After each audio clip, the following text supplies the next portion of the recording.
नमस्कार साथियों, आज हम लोग सबसे पहले पॉलिटी का आगाज़ करते हैं। और पॉलिटी में सबसे पहले अगर बात कीजिएगा तो पॉलिटी में पढ़ा जाता है संविधान क्या है, संविधान के अंतर्गत विधायिका क्या है, कार्यपालिका क्या है, न्यायपालिका क्या है। और ये हमने अभी दर्शाया कि 1600 ईस्वी में एक ब्रिटिश ईस्ट इंडिया कंपनी हुआ करती थी जिसकी स्थापना हुई थी 1600 ईस्वी में। और ब्रिटिश ईस्ट इंडिया कंपनी की अगर महारानी, ब्रिटेन की महारानी की अगर बात कीजिएगा तो महारानी 15 वर्ष के लिए व्यापार करने के लिए अनुमति मांगी थी हमारे भारत में। अगर बात कीजिएगा जब 1600 ईस्वी में ब्रिटिश ईस्ट इंडिया कंपनी की स्थापना हुई थी तो उस वक्त हमारे भारत में मुगल बादशाह का चल रहा था काम, यानी मुगल बादशाह का राज चल रहा था, सिंहासन चल रहा था। तो जब 1600 ईस्वी में ब्रिटिश ईस्ट इंडिया कंपनी की स्थापना हुई तो उस वक्त मुगल बादशाह अकबर हुआ करते थे, ठीक है। लेकिन महारानी एलिजाबेथ प्रथम हुआ करती थी, यानी एलिजाबेथ प्रथम कौन हुआ करती थी तो इस ब्रिटिश इंडिया कंपनी के ब्रिटेन में रानी हुआ करती थी। और वो मुगल बादशाह के दरबार में गई और कही कि भैया हमारे पास 15 वर्ष के लिए हमारी व्यापार करने के लिए अनुमति दीजिए। हम स्थापना कर दिए हैं 1600 ईस्वी में ब्रिटिश ईस्ट इंडिया कंपनी की, लेकिन हम चाहते हैं कि भारत में पूर्ण रूप से हम व्यापार करें। तो मुगल बादशाह अकबर कहे कि ठीक है, आप व्यापार करना चाह रहे हैं तो आप व्यापार कीजिए, हमें कोई दिक्कत नहीं है। तो इसने व्यापार करने लगे। महारानी एलिजाबेथ प्रथम ने इस ब्रिटिश ईस्ट इंडिया कंपनी के तहत 1600 ईस्वी में जिसका स्थापना किया था वो व्यापार करने लगी, ठीक है। अच्छा, जब व्यापार करने लगी तो इसने कहा, इसके अंतर्गत एक ब्रिटेन के एक राजा हुआ करते थे जो 1609 ईस्वी में जेम्स प्रथम ने कहे कि नहीं भैया 15 वर्ष के लिए एक अधिकार नहीं रहेंगे, हम 15 वर्ष थोड़ी ना व्यापार करेंगे। जब हम व्यापार लाइन में घुस गए हैं तो हम व्यापार बहुत अच्छे तरीके से करेंगे। तो 1609 ईस्वी में जेम्स प्रथम ने अपना स्टेटमेंट दिया कि 15 वर्ष के लिए खत्म कर दिया गया और अनिश्चित काल यानी अब हम मन करे तो हम कभी भी व्यापार कर सकते हैं, हमार मन करे तो नहीं भी कर सकते हैं, यानी कि जेम्स प्रथम कहा। अच्छा, जब मुगल अकबर हुआ करता था उस वक्त बादशाह, तो उस वक्त अगर बात कीजिएगा तो औरंगजेब इसके बाद मरेगा ना, हो मर जाएगा ना, तो अकबरवा मर गया। तो अकबरवा जब मर गया तो इसके बाद जो औरंगजेब का जब सिलसिला चल रहा था, व्यापार चल रहा था, तो औरंगजेब का 1707 ईस्वी में मुगल बादशाह हुआ करता था औरंगजेब। अब औरंगजेब जब 1707 ईस्वी में मर गया तो इसका कोई भी बेटा योग नहीं बना, कोई योग नहीं बना। मान लीजिए ये नीतीश कुमार है, नीतीश कुमार के ये बेटवा है, छोटा है, नीतीश कुमार बड़ा है। तो इसका बेटा आप नाम सुने हैं कभी? क्योंकि योग्य नहीं है, मतलब इसके लायके नहीं है गद्दी पर बैठने लायक, तो काहे गद्दी पर बैठ रहा है? नहीं। अच्छा, लालू है और लालू के बेटवा है, अभी देख रहे हैं तेजस्वी महाराज कितना धूमधाम से इधर रैली उधर रैली कर रहा है। ये इसका मतलब ये योग है। अगर योग बेटा रहेगा तो कुछ अपने शासन काल यानी कि बहुत अच्छे तरह से देखेगा कि क्या हमारे देश में सही हो रहा है कि गलत हो रहा है। और जब योग रहबे नहीं करेगा तो कैसे देखेगा, संचालन कैसे करेगा? तो बात की बात है। तो देखिए, जब औरंगजेब के बेटा, औरंगजेब 1707 ईस्वी में मर गया, औरंगजेब तक ये ठीक था, ये व्यापार कर रहा था, ठीक था। लेकिन जब औरंगजेब मर गया ना हो तो औरंगजेब का बेटा है बहादुर शाह प्रथम, ये कोई ये नहीं ध्यान दिया कि हमारे भारत में क्या कर रहा है ब्रिटिश इंडिया कंपनी, क्या नहीं कर रहा है, इसका कोई भी खबर नहीं था। तो इसने देखा, ब्रिटिश ईस्ट इंडिया कंपनी के देखा, एक रॉबर्ट क्लाइव हुआ करता था, यानी कि 1700 धीरे धीरे अगर बात कीजिएगा, अगर एक लाइन में कहे ना, एक लाइन में है इधर देखो, एक लाइन में कहे ना कि जब 1707 ईस्वी में मर गया तो इसका कोई भी बेटा योग नहीं बनने के कारण, बादशाह नहीं बनने के कारण, इसका फायदा उठाते हुए इसका ये जो महारानी कंपनी, जो company British east India company के जो संस्थापक थे, अब ब्रिटिश ईस्ट इंडिया कंपनी के लोग इसका मरने का फायदा उठाने के बाद जो एक व्यापारिक कंपनी थी, और राजनीतिक में हस्तक्षेप करने लगा। मान लो कि हम ब्रिटिश ईस्ट इंडिया कंपनी है कोई, हमारा काम है कि भारत में हम व्यापार करना, लेकिन देखा गया कि कोई भी बादशाह यहाँ योग्य है ये नहीं है, तो हम कंपनी के लोग सोचा, हम कंपनी है तो हमार कंपनी के लोग सोचा कि अब जो है व्यापारिक कम ध्यान देंगे और राजनीति के पर पूरा ध्यान देंगे। और राजनीतिक जब हमारा हो जाएगा, हम हैं ब्रिटेन के, जब हमारा राजनीतिक भी हमारा ही हो जाता है, तो इस प्रकार से हमको भारत में कोई टैक्स से व्यापार कितना करें, हमको टैक्स नहीं देना पड़ेगा। है, समझ में आ रहा है? मतलब टैक्स नहीं देना पड़े, इसी के संचालन करते हुए ब्रिटिश ईस्ट इंडिया कंपनी जो एक व्यापारिक रूप से कंपनी थी, वो जब औरंगजेबवा मर गया तो इसका बेटवा कोई योग्य नहीं बना, तो राजनीतिक पकड़ लाने लगा, यानी राजनीतिक में हस्तक्षेप करने लगा। सही है? तो राजनीतिक सत्ता की स्थापना करने लगा। और अगर बात कीजिएगा, एक 1757 में ईस्वी में एक प्लासी का युद्ध हुआ था। प्लासी का युद्ध हुआ था, जो एक अंग्रेजी कंपनी, इधर से अंग्रेजी कंपनी ने भारत में अपनी राजनीतिक पकड़ को मजबूत बनाया, और इसी युद्ध में भारत में ब्रिटिश ईस्ट इंडिया कंपनी की राजनीतिक सत्ता की स्थापना होने लगी। ठीक है, इस प्रकार अगर बात कीजिएगा, एक रॉबर्ट क्लाइव हुआ करता था, और बंगाल के प्रथम गवर्नर रॉबर्ट क्लाइव बने थे। आप जानते होंगे कि बंगाल के प्रथम गवर्नर कौन बने, तो रॉबर्ट क्लाइव बने थे। और वही प्रथम गवर्नर बाद के दिनों में बंगाल के प्रथम गवर्नर जनरल लाया गया, और गवर्नर जनरल वारेन हेस्टिंग बने। और वही गवर्नर जनरल को पद नाम खत्म करके भारत के प्रथम गवर्नर जनरल लाया गया, और भारत के प्रथम governor general Lord William Bentinck बने। और वही भारत के प्रथम गवर्नर जनरल का नाम बदलकर भारत का अंतिम गवर्नर जनरल लॉर्ड कैनिंग बने। और बाद के दिनों में वायसराय उसी को कर दिया गया। अगर बात की बात है, हम लोग आगे देखने की कोशिश करें। उम्मीद करता हूं कि आपको ये समझ में आ रहा होगा। ठीक है,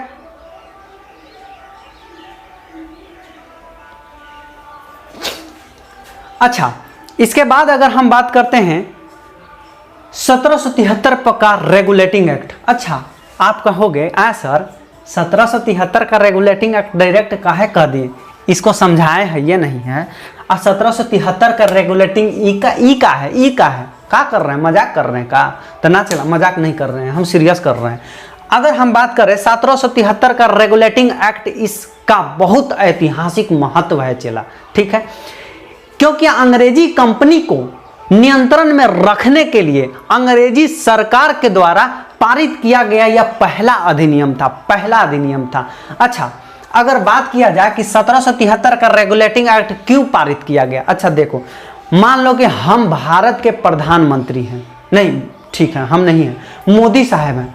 मोदी जी जो है प्रधानमंत्री हैं, मान लो कि हम उनका चेला हैं, हम कंपनी बन गए, तो हमारा मोदी जी कहें कि आप जाइए ब्रिटेन में और वहां व्यापार करने लगिए, तो हम जाके व्यापार करने लगे। मान लो कि ये जो है मोदी जी है, मोदी जी के ये जो है ये कंपनी है, तो कहें कि जाइए आप ब्रिटेन में जाइए, तो ये कंपनियां ब्रिटेन में जाने लगा। अब मोदी जी, ये वाला मोदी जी कहें कि आप जो है व्यापार करिएगा, तो मोदी जी कहें कि व्यापार कीजिएगा, लेकिन हम जो वहां जाके व्यापार करने के बाद वहां मान लेते हैं कि हम वहां राजनीति करने लगेंगे, तो मोदी जी हमारा क्या करेंगे, चुम्मा लेंगे का? नहीं। ब्रिटेन के लोग वहां इनसे संपर्क किया मोदी जी से, और कहें कि देखिए आपका मोदी जो घर भेजे थे आप कंपनी व्यापार करने के लिए, तो राजनीति कर रहा है, गलत बात है मोदी जी। तो ये कहाँ, यहाँ से एक इसको रोकने के लिए, कंपनी को रोकने के लिए कोई अधिनियम, कोई एक्ट पारित करने लगे कि इसी एक्ट के दायरे में इस कंपनी को रहना है।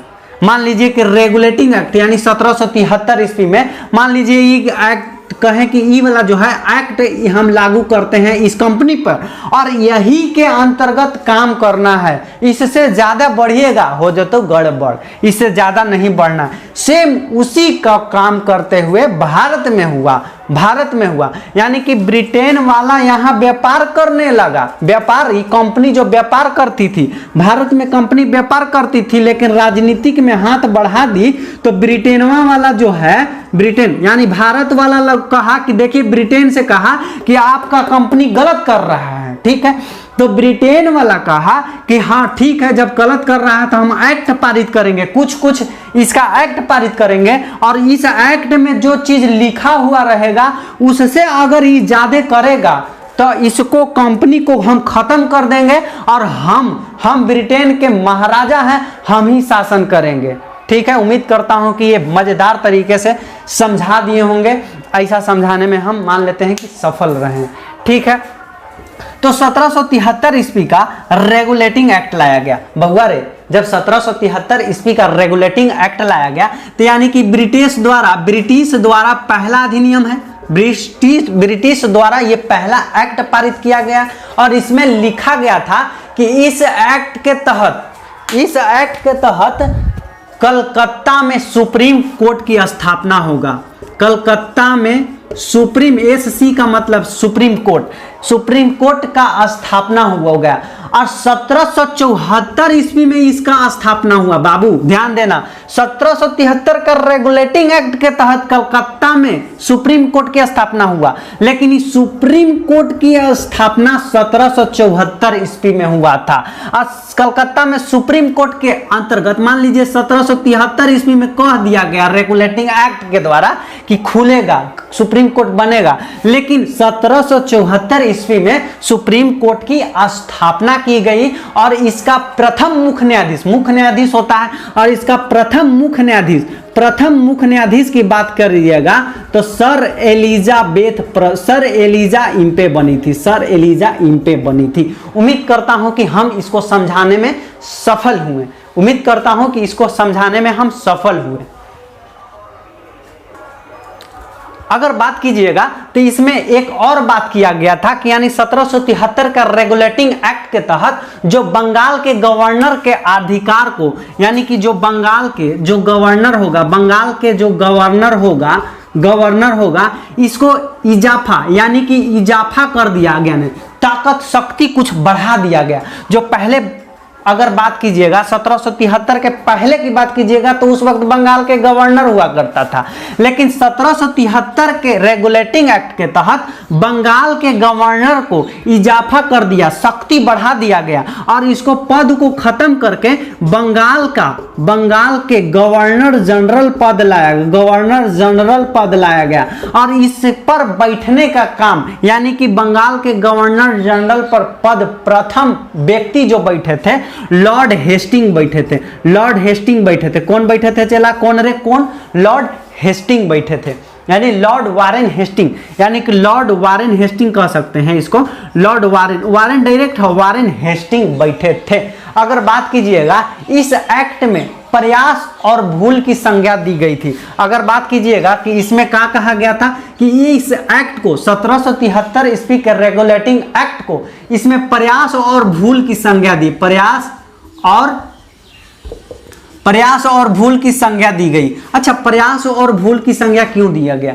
ये क्योंकि ब्रिटेन से पहला अधिनियम पारित किया गया 1773 ईस्वी में। देखिए, कोई भी अगर काम कीजिएगा ना, मान लीजिए आपके घर में कोई मेहमान आता है, ठीक है, जब आपके घर में कोई मेहमान आ जाता है तो देखते हैं पहला बार कोई आता है ना तो बड़ी खातिरदारी होता है, अरे ऊ लाओ, अरे ई लाओ, अरे ई कमी हो गया, ऊ कमी हो गया, लेकिन फिर भी अपने आप से संतुष्ट नहीं रहते हैं कि हम उसको खुश कर पाए, ठीक है। यानी कि मतलब ये निकला कि हम पहला बार कोई भी काम करते हैं तो कुछ कमी हो ही जाता है, प्रयास अपने से ज्यादा करते हैं लेकिन कुछ भूल का संज्ञा हो ही जाता है। तो वही बात किया 1773 का इस रेगुलेटिंग एक्ट में, हम अपने से प्रयास बहुत किया ब्रिटेन वाले कि हम कंपनी को एकत्रित करेंगे, बांध के रखेंगे, लेकिन कुछ ना कुछ भैया भूल हो गया। प्रयास खूब किया लेकिन कुछ भूल हो गया। उम्मीद करता हूं कि हम इसको समझाने में सफल रह रहे होंगे। अगर बात कीजिएगा इसी प्रयास और भूल की संज्ञा को हटाने के लिए, यानी इसको कमी को दूर करने के लिए एक एक्ट लाया गया जो 1781 ईस्वी में एक्ट ऑफ सेटलमेंट लाया गया। 1781 ईस्वी में एक्ट ऑफ सेटलमेंट लाया गया, एक्ट ऑफ सेटलमेंट लाया गया, एक्ट ऑफ सेटलमेंट लाया गया, एक्ट ऑफ सेटलमेंट लाया गया, एक्ट ऑफ सेटलमेंट लाया गया। क्या प्रयास और भूल की संज्ञा दिया किसको? 1773 ईस्वी को। लेकिन इसी को दूर करने के लिए 1781 ईस्वी में एक्ट ऑफ सेटलमेंट लाया गया, एक्ट ऑफ सेटलमेंट लाया गया। अगर बात कीजिएगा तो 1773 ईस्वी के रेगुलेटिंग एक्ट के तहत एक बात और किया गया, क्या कि इस एक्ट के तहत कंपनी के जितना भी कर्मचारी होंगे, इस एक्ट के तहत जितना भी, मान लीजिए इस एक्ट के तहत जितना भी कर्मचारी होंगे, यानी कि जितना भी कर्मचारी 1700 ईस्वी का रेगुलेटिंग एक्ट के तहत जितना भी कर्मचारी होंगे, निजी व्यापार कर रहे होंगे तथा भारतीय लोगों से रिश्वत लेने को प्रतिबंध कर दिया गया। ठीक है, मान लेते हैं कि ब्रिटेन वाला है, ब्रिटेन वाला जो 1773 ईस्वी का रेगुलेटिंग एक्ट के तहत जो ब्रिटेन वाला कर रहा था, तो ब्रिटेन लोग के वर्ग के ना कर्मचारी रहेंगे। तो जब मान लीजिए कि ब्रिटेन से हमारे यहाँ, मान लीजिए कि ब्रिटेन की कंपनी है, कंपनी के अगर ई कर्मचारी है, मान लीजिए ई कर्मचारी है, तो कंपनी के जो कर्मचारी है ब्रिटेन का है, ये है तो ब्रिटेन कर्मचारी है, ये वाला हाथ जो हिला रहे हैं ब्रिटेन का कर्मचारी है। तो अगर मान लीजिए हमारा काम भारत के लोग, मान लीजिए कि ये भारत के लोग है, तो भारत के लोग अगर चाहे इससे मिलने के लिए, अगर ये रिश्वत नहीं दे सकता है, माने रिश्वत नहीं ले सकता, भारत के लोग से ये रिश्वत नहीं ले सकता है, यानी रिश्वत पर प्रतिबंध लगा दिया। कौन? कि भारतीय लोगों से रिश्वत लेने से प्रतिबंध लगा दिया गया है। उम्मीद करता हूं कि आपको यह सेशन मजेदार लग रहा होगा, और हां, आपको अगर सेशन मजेदार लग रहा है तो आप इसे शेयर कर लीजिए, सब्सक्राइब कर लीजिए, तभी ना बात बनेगा। और देखिए, कोई भी काम अच्छा होता है कब? जब तक एक दूसरे से कंधा नहीं मिलता है। हम कंधा से कंधा मिला रहे हैं, आप मिलेबे नहीं कर रहे हैं। हाँ, कहीं ना कहीं तो गलत बात बा। ठीक है, अगर बात कीजिएगा तो 1773 ईस्वी का रेगुलेटिंग एक्ट के तहत हम एक बार और समझा देते हैं। देखिए, पढ़ लेना कोई बड़ी बात नहीं है, लेकिन पढ़ के याद करने ला बड़ी बात है चेला। 1773 ईस्वी का रेगुलेटिंग एक्ट के तहत कलकत्ता में सुप्रीम कोर्ट की स्थापना किया गया। ठीक है, जिसका 1774 ईस्वी में इस सुप्रीम कोर्ट की स्थापना किया, और कलकत्ता का प्रथम न्यायाधीश सर एलिजा इम्पे बनी थी, और 3 गो अन्य बना था।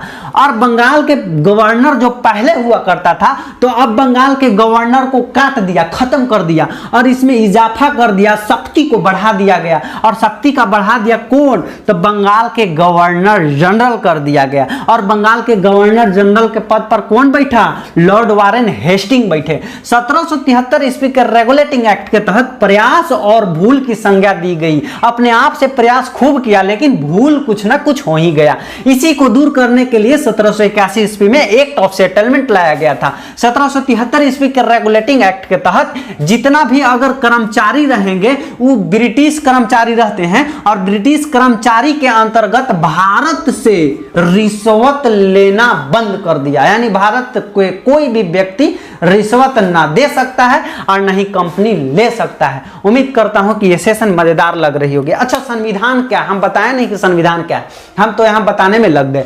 तो संविधान एक नियम है, ठीक है, संविधान एक उप नियम है। किस तरह से सरकार का संचालन करेगा और किस तरह से निर्माण करेगा, यहां लिखा हुआ है। सरकार जी किस तरह से निर्माण करेगा, किस तरह से संचालन करेगा, लेकिन संविधान देश की सर्वोच्च विधि होती है। क्या होता है? सर्वोच्च विधि होता है। अगर आपसे क्वेश्चन में यह पूछा जाता है कि बाबू रे भाई रे, संविधान क्या है, तो संविधान देश की सर्वोच्च विधि है, जो विधायिका, कार्यपालिका, न्यायपालिका के अंतर्गत देख रेख होती है। और विधायिका, कार्यपालिका, न्यायपालिका हम आपको बताने की चेष्टा करेंगे, लेकिन आप हमारे साथ बने रहिएगा, तभी बात बनेगी। उम्मीद करता हूं कि यह सेशन मजेदार लग रहा होगा। इसके बाद अगर बात कीजिएगा, एक 1773 ईस्वी का रेगुलेटिंग एक्ट तो खत्म हो गया चला। अगर खत्म हो गया तो दूसरा एक्ट लाया 1784 ईस्वी का, जिसे कहा जाता है 1784 ईस्वी का पिट्स इंडिया एक्ट। जब पिट्स इंडिया एक्ट आया था तो इसमें लागू कौन किया था बाबू? तो अगर बात कीजिएगा, अगर हम बात करें कि 1784 ईस्वी का पिट्स इंडिया एक्ट कौन लागू किया था? तो पिट्स इंडिया एक्ट जो लागू किया था इंग्लैंड के प्रधानमंत्री विलियम पिट द्वारा प्रस्तुत किया गया था। देखिए, लेकिन 1784 ईस्वी का पिट्स इंडिया एक्ट जो लागू किया था इंग्लैंड के प्रधानमंत्री विलियम पिट, लेकिन इसका जो गवर्नर जनरल थे कौन? वारेन हेस्टिंग थे। तो वारेन हेस्टिंग इसका विरोध करने लगे, कहें कि देखिए हम यहाँ बंगाल के गवर्नर जनरल हैं। वारेन हेस्टिंग कहा कि हम गवर्नर जनरल हैं, हम 1784 ईस्वी का पिट्स इंडिया एक्ट नहीं लाने देंगे। अब क्यों नहीं लाने देंगे? ये कहीं ना कहीं भारत को अच्छा नहीं था। यानी वारेन हेस्टिंग भारत को अच्छा सपोर्ट दिया करते थे और 1784 ईस्वी का पिट्स इंडिया एक्ट कहीं ना कहीं खराब था भारत के लिए। इसी को साथ देने के लिए, साथ हमारा भारत को साथ वारेन हेस्टिंग दे रहे थे, लेकिन विरोध करने लगे कि कहीं ना कहीं भारत के लिए अच्छा बात नहीं है, हम नहीं लाने देंगे। तो इंग्लैंड के प्रधानमंत्री कहें कि हम प्रधानमंत्री हैं, हम तोरा भेजे हैं प्रस्तुत यानी प्रतिनिधि बनाकर, हम जो कर रहे हैं करो। तो ये छोड़ दिया बेचारा, 1785 ईस्वी में छोड़ दिया। 1772 ईस्वी में बना था गवर्नर जनरल और 1785 ईस्वी में छोड़ दिया। उसके अंतर्गत 1784 ईस्वी का पिट्स इंडिया एक्ट के द्वारा एक बोर्ड ऑफ डायरेक्टर, बीओडी मतलब बोर्ड ऑफ डायरेक्टर पद लाया गया और एक बोर्ड ऑफ कंट्रोलर पद लाया गया। जो बोर्ड ऑफ डायरेक्टर व्यापारिक मामला को देखता था, यानी कि व्यापार कैसे हो रहा है हमारे कंपनी के द्वारा, यानी ब्रिटिश ईस्ट इंडिया कंपनी में व्यापार किस तरीके से हो रहा है। तो बोर्ड ऑफ डायरेक्टर कौन काम करता था? यानी कि बोर्ड ऑफ डायरेक्टर जो करता था व्यापारिक मामला का देखता था, चला रे सुन। और बोर्ड ऑफ कंट्रोलर होता था, ये राजनीतिक में हस्तक्षेप कैसे हो रहा है, कैसे नहीं हो रहा है, वही देखता था। उम्मीद करता हूं कि अच्छा से समझ में आ गया होगा। लेकिन 1784 ईस्वी का एक्ट अगर बात कीजिएगा तो इसमें कहीं दो मत नहीं है, यानी कि ज्यादा दिन तक नहीं चला था। इसमें एक संशोधन किया गया। किसमें? तो इसमें एक संशोधन किया गया। एक 1786 ईस्वी में अमेंडमेंट एक्ट के द्वारा संशोधन किया गया था और अमेंडमेंट एक्ट को अधिकार ये देता है कि इसमें वीटो का अधिकार दिया गया है। यानी कि वीटो का अधिकार किस संशोधन में किया गया था? तो 1786 ईस्वी में। ऐसे ही एकदम याद रहिएगा ना हो कि 1786 में अमेंडमेंट एक्ट लाया गया जिसे वीटो का अधिकार प्राप्त कर दिया गया। वीटो का अधिकार मतलब क्या होता है कि जो भी बंगाल के गवर्नर जनरल रहेंगे, तो बंगाल के गवर्नर जनरल जो भी रहेंगे, तो बंगाल के गवर्नर जनरल की बात कीजिएगा, कुछ ओकर मतलब पद को स्थगित कर सकता है, यानी कि कोई भी अधिकार वो अपने पैकेट में रख सकता है। मान लीजिए कि ये अगर मान लीजिए कानून लागू हुआ तो वो बंगाल के गवर्नर जनरल को ये कानून को पैकेट में रखने का अधिकार है। हम इसको नहीं खोलेंगे, नहीं छोड़ेंगे। हमारा मन करेगा तो कानून को हम उल्लंघित कर सकते हैं, हमारा मन करेगा तो कानून को हम एक्टिवेट कर सकते हैं। उम्मीद करता हूं कि ये सारा का सारा समझ में आ गया होगा। इसके बाद एक 1793 का चार्टर एक्ट अधिनियम लाया गया। बाबू कौन लाया गया? चार्टर एक्ट अधिनियम लाया गया। अगर बात कीजिएगा चार्टर एक्ट अधिनियम की, तो चार्टर एक्ट अधिनियम में यह बात कहा गया कि चलो ठीक है, अब व्यापार का मामला की बात कीजिएगा तो व्यापार की मामला को अगर बात कीजिएगा तो अब 20 वर्ष तक एकाधिकार रहेगा। यानी कि अब जिस तरीके से चल रहा है 20 वर्ष तक वही तरीका अपनाना होगा। ठीक है, क्वेश्चन पूछेगा कि 20 वर्ष तक एकाधिकार किस चार्टर एक्ट के अधिनियम के द्वारा प्रस्तुत किया गया है? तो 1793 का चार्टर एक्ट के द्वारा। और दूसरा ये कहा कि जो भी कर्मचारी होंगे, यानी कि दूसरा ये कहा कि इस एक्ट के तहत जितनी भी कर्मचारी अधीन जो काम कर रहे होंगे उसका वेतन अब भारतीय राजस्व से दिया जाएगा। अब ब्रिटेन से नहीं दिया जाएगा, अब भारतीय राजस्व से दिया जाएगा। अब याद रखिए 1793 का चार्टर एक्ट अधिनियम दो गो बात। पहला ये कि जो भी इसमें कर्मचारी होंगे उसका वेतन भारतीय राजस्व से दिया जाएगा, और दूसरा ये जो भी काम कर रहे हैं अब 20 वर्ष तक वही काम करते रहेंगे, यानी 20 वर्ष तक एक अधिकार होगा, यानी कोई चेंज नहीं होगा। जो व्यापार जहां से चल रहा है उसी तरह से दिया जाएगा। और दूसरा नंबर 1813 का चार्टर एक्ट अधिनियम के द्वारा कहिएगा तो 1813 का चार्टर एक्ट अधिनियम ये बात किया गया कि अब आंशिक रूप से हम तनी पेनवा चेंज कर देते हैं, चला रे पेन चेंज कर देते हैं, यानी आंशिक रूप से बंद कर दिया आंशिक रूप से बंद कर दिया। आंशिक रूप से कहने का मतलब है कि पूर्ण रूप से नहीं, आंशिक 1813 में पूर्ण रूप से नहीं लेकिन आंशिक रूप से बंद कर दिया गया। लेकिन कौन बंद कर दिया, कौन नहीं बंद कर दिया, यानी कि भारत में चाय तथा चीन, यानी कि भारत में चाय के लिए व्यापार चीन से कर सकता था लेकिन आओ दूसरा कोई नहीं कर सकता था। कहेंगे कि आए गुरुजी ये तो समझ गए, आंशिक रूप से बंद कर दी, ये कौन बात है रे, ये कौन बात है, ये कौन बात है। तो हम कहें मान लीजिए कि ये जो है एक विशाल मेगा मार्ट, ये मान लीजिए कि मॉल है, बड़ा मॉल, और ये छोटा मॉल है। तो इसका बड़ा ये जो है मॉल है और यहाँ पे भी मॉल है और ये छोटा मॉल है। तो ये कहा, ये जो मेन है, ये कहा कि हमारा भी से तू सामान ले जाना है, हम इसी को देंगे, इसको नहीं देंगे। ठीक है, हम इसी को देंगे, इसी को एकाधिकार कहता है कि हम एक एक के देंगे, हम यहाँ इसको देंगे, डिलीवर करेंगे, तू एकरा से ले लेना, हम तोरा नहीं देंगे। ठीक है, और लेकिन चीन से चाय के लिए और चीन से चाय के लिए भारत बिजनेस कर सकता था, अब बाद बाकी कोई भी दूसरा देश मतलब नहीं कर सकता था। उम्मीद करता हूं कि हम समझाने में सफल रह रहे होंगे। अगला बात कीजिएगा तो 3 नंबर पे कि भारतीय शिक्षा, जितना भी भारतीय शिक्षा पर खर्चा होगा, यानी कि भारतीय शिक्षा पर 1 लाख रुपया खर्चा किया जाएगा। मतलब साल में इस एक्ट के तहत 1813 के चार्टर एक्ट के तहत यह बात कही गई कि जो भी खर्चा होगा भारतीय शिक्षा पर प्रति वर्ष 1 लाख रुपया हम खर्चा करेंगे प्रति वर्ष, यानी कि शिक्षा के अंतर्गत मतलब भारत में 1 वर्ष में 1 लाख रुपया हम लुटा देंगे, यानी यही बात कहा गया। और अगला बात ये कहा गया, चौथा बात ये कहा गया कि ईसाई को धर्म, यानी ईसाई धर्म के लोग, ईसाई धर्म के वर्ग के लोग को, मिशनरियों को भारत में धर्म को छूट देना प्राप्त किया कि जाइए, यानी कि ईसाई वाला लोग जो थे इज्जत नहीं करता था, लेकिन 1813 के चार्टर एक्ट अधिनियम को ईसाई को भी अपना अधिकार मिल गया कि जाइए अपना अधिकार ले लीजिए, आप जाइए भारत में कहीं भी जाइए, वहां प्रचार करिए कि हम ईसाई हैं, आप भी ईसाई बन जाइए, आप भी ईसाई बन जाइए, आपका भी वर्चस्व अच्छा हो जाएगा। इसी को ये कहा गया। एक बार रिवीजन फिर से, 1793 में चार्टर एक्ट अधिनियम एक बात कही कि वेतन भारतीय राजस्व से दिया जाएगा। दूसरा, ये व्यापार 20 वर्ष तक एकाधिकार रहा गया, यानी कि 20 वर्ष तक एकाधिकार एक दूसरे ही से खरीदाना बात बन गई।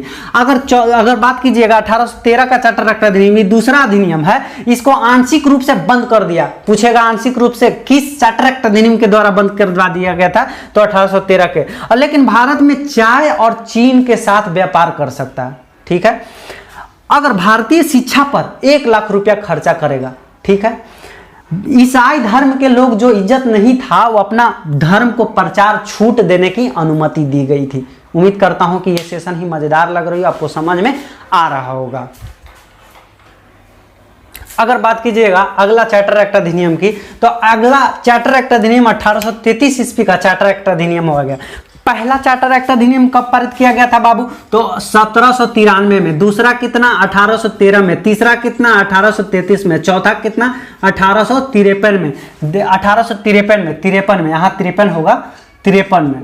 अब बात यह है कि याद कैसे होगा, तो 20 वर्ष ये रहा शासन, 20 वर्ष के बाद ये रहा, और 20 वर्ष के बाद ये रहा, और 20 वर्ष के बाद ये रहा, यानी कि 20 वर्ष ये रहा, 20 वर्ष ये रहा, 20 वर्ष ये रहा, और चलते रह गया। ठीक है, यानी 20-20 वर्ष के अंतराल पे ये काम किया। तो 1833 ईस्वी का चार्टर एक्ट अधिनियम के तहत यह गया कि व्यापारिक जो एकाधिकार प्रावधान था, जो संपूर्ण मतलब आंशिक रूप से एकाधिकार था, आंशिक को खत्म कर दिया गया, यानी कि पूरा व्यापार खत्म गया। अब भारत चीन के साथ, चाय के साथ अब व्यापारी नहीं कर सकता है। अब आंशिक नहीं, अब पूर्ण रूप से व्यापारी एकाधिकार समाप्त हो गया, यानी कि 1833 ईस्वी के पूर्ण रूप से एकाधिकार खत्म हो गया। और बंगाल के पहले जो गवर्नर जनरल हुआ करते थे, और बंगाल के गवर्नर जनरल की बात कीजिएगा तो वारेन हेस्टिंग हुआ करते थे, तो वारेन हेस्टिंग अब खत्म कर दिए। तो उसके बाद 1833 ईस्वी के चार्टर एक्ट अधिनियम के तहत अब जो पहले बंगाल के गवर्नर जनरल हुआ करते थे, अब पूर्ण रूप से भारत के गवर्नर जनरल हो गए। और भारत के गवर्नर जनरल जो हुए, तो भारत के गवर्नर जनरल जो प्रथम बने, लॉर्ड विलियम बेटिंग बने थे। लॉर्ड विलियम बेटिंग, अब याद कैसे करना है, हम रटाएंगे तुमको, तनी ट्रिक देंगे हम, घबराओ ना। अगर 1833 ईस्वी के तहत विलियम बेंटिंक ने कहा कि अब देखो भाई, हम विलियम बेंटिंक हैं, हम भारत के प्रथम गवर्नर जनरल बन गए हैं, अब जाति धर्म नस्ल खत्म करेंगे, अब एक दूसरे से जाति से मतभेद नहीं करना है, किसी वर्ग के अंतर मतलब पिछड़ा जाति और क्या होता है नहीं होता है, मतलब अब हम इसको नहीं लेंगे, यानी कि जाति धर्म नस्ल के आधार पर हम कुछ नहीं करेंगे, हमारा काम है कि हम बैठ गए गद्दी पर, विलियम बेंटिंक गद्दी पर बैठ गए, हमारा सम्मान रूप से देखेंगे, हम हर किसी में देखेंगे अच्छे तरीके से। तो जाति धर्म नस्ल को खत्म कर दिया गया। अच्छा बताइए, अब जब भारत के गवर्नर जनरल बन गया तो ये अकेले काम तो नहीं करेगा, याद करने का तरीका बता रहे हैं, ये अकेले काम नहीं करेगा। अच्छा, अकेले नहीं काम करेगा मतलब कोई ना कोई एकर अंतर्गत कोई मंत्री होगा, कोई सदस्य होगा, कोई कानूनी मंत्री होगा, कोई सदस्य की नियुक्ति करेगा। तो इस प्रकार एक अस्थायी यानी कि लॉर्ड विलियम ने एक गवर्नर जनरल के कार्यकारिणी में, गवर्नर जनरल हो गया तो इसका कार्य होगा ना यार, अकेले थोड़ी ना होगा। तो जब इसी का कार्य करने में अस्थायी एगो नियुक्त किया गया, अस्थायी नियुक्त किया गया जिसे विधि कानून कहा जाता है। और विधि कानून सदस्य की नियुक्ति, इसका अगर विधि कानून यानी विधि कहें या कानून कहें, दोनों बात एक है, विधि कहिए चाहे कानून कहिए, यानी कि विधि का सदस्य लॉर्ड मैकाले की नियुक्ति किया। कौन? विलियम बेंटिंक ने किया था। उम्मीद करता हूं कि आपको यह सेशन मजेदार लग रहा होगा। इसके बाद अब 20 साल के बाद आइए, तो 20 साल के बाद 1853 का चार्टर एक्ट अधिनियम, यही सब कंपनी का चल रहा है। कंपनी यानी कि ब्रिटेन का जो रहता था, ब्रिटेन के हेड ऑफ डिपार्टमेंट महाराजा महारानी रहती थी, वहां के लोगों ने ब्रिटिश ईस्ट इंडिया कंपनी के एकाधिकार यानी ब्रिटिश ईस्ट इंडिया कंपनी को अपने रोल में, यानी कि ब्रिटिश ईस्ट इंडिया कंपनी ने एक्ट पारित कर दिया कि इस कंपनी के दायरे में रहना है। अगर फिर भी इस दायरे में नहीं रहेगा तो क्या करेगा, इसको पूरा खत्म, कंपनी को हटा देगा, कहेगा कि हम महाराजा हैं, अब हम वहीं से देख रेख करेंगे। उम्मीद करता हूं सेशन अच्छा लग रहा हो। 1853 का चार्टर एक्ट अधिनियम की बात कीजिएगा तो यह अंग्रेजी सरकार के यानी कि अंग्रेजी कंपनी के अधीन पारित अंतिम अधिनियम है, जिनकी प्रमुख विशेषता है, जब तक ये बात कहा गया 1853 में, जब तक महारानी की इच्छा होगी तब तक व्यापार करते रहेगी। जब तक महारानी की इच्छा होगी, वहां ब्रिटेन वाला महारानी की इच्छा होगी अपने कंपनी से व्यापार करवाते रहेगी, और उसका अधिकार है भाई, अधिकार है। और इसमें प्रमुख विशेषता ये बात है, इसमें 1853 का चार्टर एक्ट अधिनियम के तहत इसमें प्रमुख विशेषता ये है कि पहली बार यानी कि पहली बार सिविल प्रतियोगिता परीक्षा करने की बात कही गई। इससे पहले अगर बात कीजिएगा तो सिविल सेवा का पहले बोर्ड ऑफ डायरेक्टर में कर देता था। बोर्ड ऑफ डायरेक्टर जो होता था, पहले हम बताया थे कि 1784 ईस्वी के पिट्स इंडिया एक्ट के द्वारा बोर्ड ऑफ कंट्रोलर लाया गया, जो बोर्ड ऑफ कंट्रोलर राजनीतिक मामला को देखता था और बोर्ड ऑफ डायरेक्टर व्यापारिक मामला को देखता था। तो अगर बात कीजिएगा 1853 ईस्वी में, ये अंतिम अधिनियम है, ये महारानी की इच्छा होगी तब तक ये काम करते रहेगी। और प्रतियोगिता दर्पण, प्रमुख बात ये है कि इसमें सिविल सेवा का प्रतियोगिता परीक्षा करने की बात कही गई, और इससे पहले प्रतियोगिता परीक्षा नहीं होता था सिविल के लिए, पहले बोर्ड ऑफ डायरेक्टर में कर देता था नियुक्ति। और उम्मीद करता हूं कि आपको यह सेशन अच्छा लग रहा होगा। अब बात कीजिएगा तो अब धीरे धीरे जो कंपनी अब है, शासन खत्म हो गया। अब ब्रिटिश सरकार के ये अप्रत्यक्ष रूप से शासन करवा रहा था, लेकिन अब ब्रिटिश वाला प्रत्यक्ष रूप से शासन करवा रही है, करेगी अपने खुद से। मान लीजिए कि हम जो टैक्स दे रहे हैं, मान लीजिए कि हम टैक्स देते हैं भारत सरकार के, तो अप्रत्यक्ष रूप से देते हैं। हम कुरकुरे लेते हैं तो कुरकुरे वाला जो टैक्स लेता है तो वो अपना देता है। लेकिन अगर हम डायरेक्ट टैक्स देते हैं तो इसका मतलब होता है प्रत्यक्ष। मतलब मान लीजिए कि ये जो कंपनी हुआ करती थी, एक मिनट थोड़ा इधर गौर कीजिएगा। ब्रिटिश ईस्ट इंडिया कंपनी, ये जो कंपनी थी, मान लीजिए हम सरकार हैं ब्रिटिश सरकार के, तो हम इसको कहें कि आप राज कीजिए, लेकिन ये अच्छा तरीके से काम नहीं करेगा तो इसको कहेंगे कि चल अब तू रह, अब अप्रत्यक्ष रूप से ये कर रहा है, हम करवा रहे हैं अप्रत्यक्ष रूप से, लेकिन अब कहें कि अब तोर बस की बात ना है, अब हमें खुद, यानी कि हम अब खुद प्रत्यक्ष रूप से काम करेंगे, यानी प्रत्यक्ष रूप से हम खुद इस पे कार्रवाई करेंगे। उम्मीद करता हूं ये सेशन मजेदार लग रहा होगा। अगर देखिए, काम होता है कंधा से कंधा, जब तक नहीं मिलता है मामला सेट नहीं होता है। सबसे पहले तो आपसे नम्र निवेदन है भाई कि इस वीडियो को लाइक कर दीजिए, शेयर कर दीजिए और आप अपने चैनल को सब्सक्राइब कर लीजिए, ताकि आने वाले दिनों में मैं अपनी उन्नति के साथ वीडियो बनाएं और आप तक हम पहुंचाने का कष्ट करें। Thank you sir.